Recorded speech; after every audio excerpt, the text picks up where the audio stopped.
Well, well, well, everyone. It seems we have some interesting and fun news. Hello, everyone, and welcome to the channel. I hope you guys are doing wonderful. It's now Tuesday, and the finale of Guild Wars 2 Ice Fruit Saga has come and passed. So now we set our sights to the future. Look into my eyes, and you will see what is to be. Or just a reflection. So today, in conjunction with the finale, they have released a very interesting roadmap with things that are going to be happening in Guild Wars 2 over the summer and leading up to more news on Guild Wars 2 End of Dragons. So we might as well, be form-fitting and conform and make another video about the news that has been launched today. So, without further ado, let's begin. I am here on the official Guild Wars 2 website under the news article Guild Wars 2 Live, Summer 2021. Gotta get that colon in there because, it starts with a roundup, a wrap-up of the Icebrood Saga, saying today we released Chapter 4 Judgment, wrapping up the Icebrood Saga. And then they immediately go into, we know everyone is excited to hear about Guild Wars 2 End of Dragons. So let's take a look at what's on deck for Guild Wars 2 in the next few months.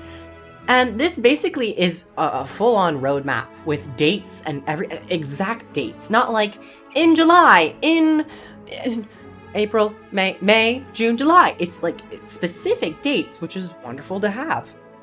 So they do a quick first look at End of Dragons, considering that is the main event that everyone is looking forward to and on the edge of their seat for. So I'll just read this particular section. They say our first major step on the journey to Cantha is coming soon.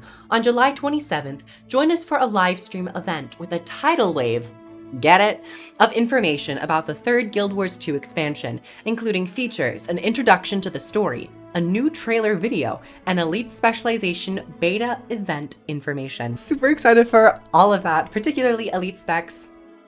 And of course, just the trailers and all of that.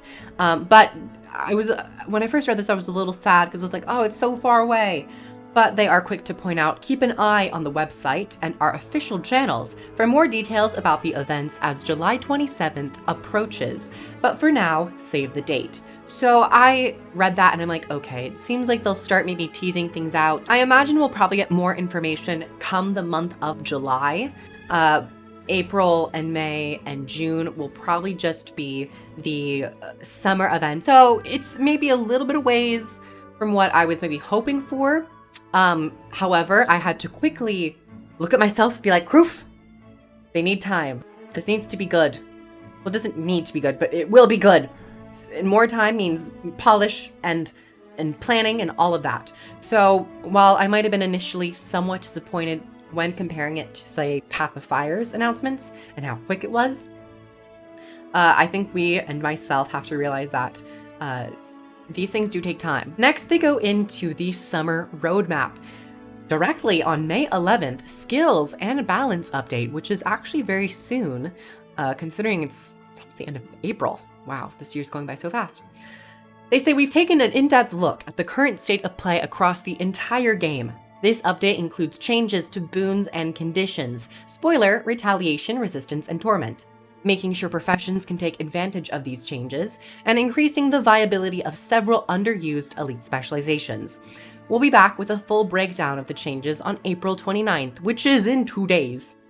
I don't know if you guys know that. We're gonna get some more information on the balance in 2 days, and I'm very excited to see what they're gonna be changing. You can definitely expect a video on that. So subscribe. Oh, look at me doing YouTuber stuff. Wow. And then they continue to say, we'll continue to monitor the game balance and play rates for all professions and elite specializations, and release additional balance updates as needed before Guild Wars 2 End of Dragons. I still hope with Guild Wars 2 End of Dragons we see a, I don't know how large this one will be. We'll find out in 2 days. But I always really like when expansions come and they really shift things around. And, not only is it new content, but existing players have to look at the game in a new way when playing their professions. And I know elite specializations do that as well, but, And then we get into really interesting things that I definitely did not have on my radar, but was very happy to see. It is a Summer of Living World that I don't think they've really done this before, which is really exciting. Beginning May 25th, Living World, complete the cycle. I'll just kind of scatter around here and give you the gist of it. Living World is the story of the dragon cycle, and now is the perfect time to look at everything that's happened on the path that brought us here. Join the mission to catch up on Living World episodes you've missed for free and jumpstart your legendary journey in Guild Wars 2 End of Dragons. Legendaries confirmed. So they slip in an additional Guild Wars 2 End of Dragons feature, which they really could have saved for the actual announcement, but they've confirmed pretty early on.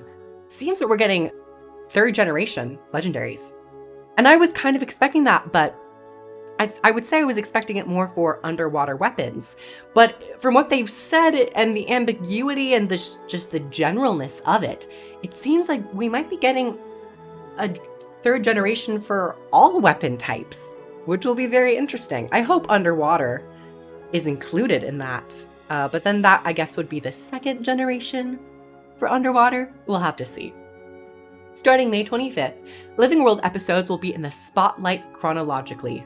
Episodes are free to unlock during their Spotlight week, and we'll update them with new achievements. Complete all the new Living World Season 2 and 3 achievements to earn a voucher for a Guild Wars 2 End of Dragons precursor weapon. When the expansion launches, you can redeem it and begin crafting your very own 3rd generation legendary weapon.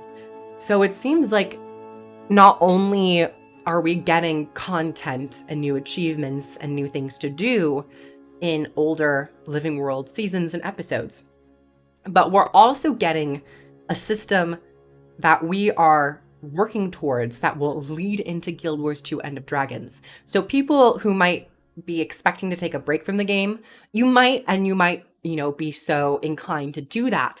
But bear in mind, during these months, you can actively do stuff that will translate into the expansion. And after completing the new meta achievements for all 3 playable Living World seasons and the Icebrood Saga, you'll receive a legendary amulet as a powerful reminder of your role in shaping Tyria's destiny. I'm so excited. A legendary amulet. And spoiler alert, they're going to be releasing the legendary Armory in a date here, okay? You can actually see it on the screen. It's July 13th. We'll get there. But, legendaries, that's fun. Come July 13th, we have the Twisted Marionette, a quite stellar and iconic boss sequence from Living World Season 1, which I was very fortunate to take part in. Even though I did kind of take a break for Season 1, I did come back for the Marionette, and I came back at the end. So I'm very excited to play it with more conscious and modern eyes. But they say Living World Season 1 set Guild Wars 2 story in motion, ending with the city of Lion's Arch in flames and Mordremoth's awakening. They talk about how Scarlet erected the Twisted Marionette, the sequencing in Lornar's Pass, and the iconic boss fight. And then they say, until now, the Marionette has lain scrapped in False River Valley. But on July 13th, one of the most memorable battles of Living World Season 1 will return to Guild Wars 2 as a bonus event. We've preserved the flow of this highly requested encounter, with some adjustments to bring it up to our current design standards. All very nice. Lovely to hear. I wonder how much they've changed. And this got me thinking of, maybe a battle for Lion's Arch. Is this something that they could do? Come July 13th, the Legendary Armory. Legendary Armory is a new and improved way to manage your legendary gear and upgrades. Once a legendary item is added to the Armory, it will be available to every level 80 character on your account. No more visiting the bank to share one weapon between multiple characters. Now that is wonderful for me. More information about the Legendary Armory will be available closer to its release in July 13th, and that's the same month as the End of Dragons announcements. So come April, May, June, July. Come June and July, it seems like Guild Wars 2 will start to ramp up in preparation for the End of Dragons announcements. And then they have a list of ongoing summer events. We'll have World vs. World stuff, PvP League Season 27, and week-long bonuses, a Fractal Rush, World vs. World No Downstate, a Dragon Bash, Structured PvP Tournament Week, and the Tournament of Legends, and World vs. World week-long bonuses. All very exciting. Many events which I'm very happy to see. I believe that they had mentioned that they would be doing like an event cycle last year, and I don't think they really did it. Finally, at the very bottom, you might have seen we got some more concept art. I love that they are actually like sharing concept art before the game is, or the expansion is even announced in a more official setting. I mean, it's been officially announced, but nothing has been shown in a large sense. So this is really, really cool. We get some, I'm pretty sure these are all pieces that are probably around the Echoveld Forest. I've heard mutterings of Kurzik architecture. I myself have not played Factions, so I'm just kind of drawing on what I'm hearing. But we got some really cool armor pieces. I think you can maybe like zoom in down there a little bit. And I think someone has like a sword. They look kind of more interesting and an interesting pose. I always like looking at these little things. This seems to be somewhat of like an underground facility or like a cave, a temple of some sorts. I really am unfamiliar with the geography of Cantha. And, you know, even if you did play Factions, Cantha could have changed quite a lot. Or they might be exploring regions of Cantha and areas of Cantha that might not have been explored, or reinventing them in some aspect. So this armor pieces are really cool. This looks like a massive place. I kind of hope that we get like a new capital city. I hope we get like a meeting place. Amnoon was kind of like that.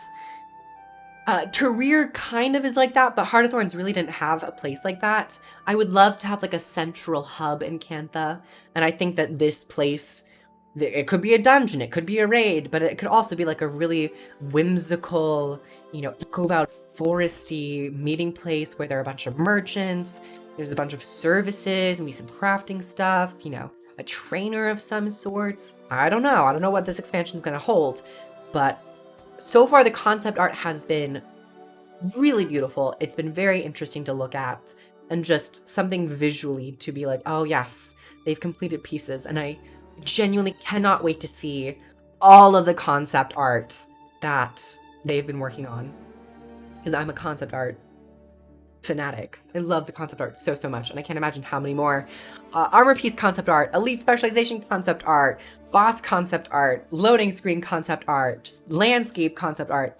Oh, I'm so excited. Monsters and all that stuff. But everyone, this has been your Guild Wars 2 news wrap up, hopefully in a quick and concise manner. Thank you everyone so much for watching. I hope you guys enjoyed. If you'd like to support the channel and myself, you can hit up the Patreon. You get early access to videos, some exclusive videos. You can communicate with me and get some game time and all that stuff.